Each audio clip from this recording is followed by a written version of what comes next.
আসসালামু আলাইকুম, আমি খান মাহিম। আজকে একটা বিষয় নিয়ে কথা বলতে আসলাম। বিষয়টা হইলো, আমরা যে কোনো ক্ষেত্রে বা কোনো কিছু একটা শুরু করার আগে বা কোনো কিছু একটা সিদ্ধান্ত নেওয়ার আগে মানে আমরা কিছু কথা বলে থাকি, মানে কিছু পরামর্শ নিয়ে থাকি। ওই পরামর্শের ভিতরে কিছু আছে বুদ্ধিদাতা আছে, কিছু মানুষ মানে বুদ্ধি দেয় আর কি। মানে কি বুদ্ধি দেয় এটা আপনারাই ভালো জানেন। যে বিয়ের ক্ষেত্রে হোক বা ব্যবসার ক্ষেত্রে বা চাকরির ক্ষেত্রে বা কোনো কিছু একটা করার ক্ষেত্রে, মানে ভালো কিছু একটা করার ক্ষেত্রে মানে অন্য কেউ একজন আইসে মানে আর কি বুদ্ধি দেয় যে এটা করলে এটা হইব, এটা করলে এটা হইব।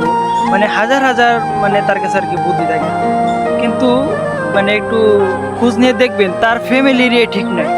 এইসব মানুষের মানে কথা বেশি একটা ধরবেন না। এগুলো হলো মানে পেঁচের মানুষ আর কি। এগুলো মানুষ আপনাকে মনে করেন যে গাছে তুলে দিবে, কিন্তু গাছ থেকে আর নামাবে না।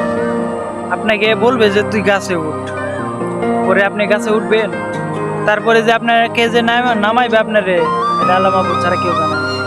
আপনার বুদ্ধি আপনি চলবেন। আপনার কিছু একটা মানে আপনি নতুন কিছু একটা করলে আপনার মাথায় ঘাটাবেন যে আপনার কি, আমার কি করলে কি হইবে, আপনি এটা ভালো বুঝবেন।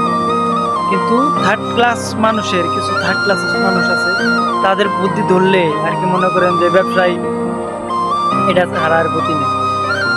নিজের বুদ্ধি ফকির হওয়া ভালো, ঠিক আছে, কিন্তু মানুষের বুদ্ধি বড় লোক হওয়া ভালো না।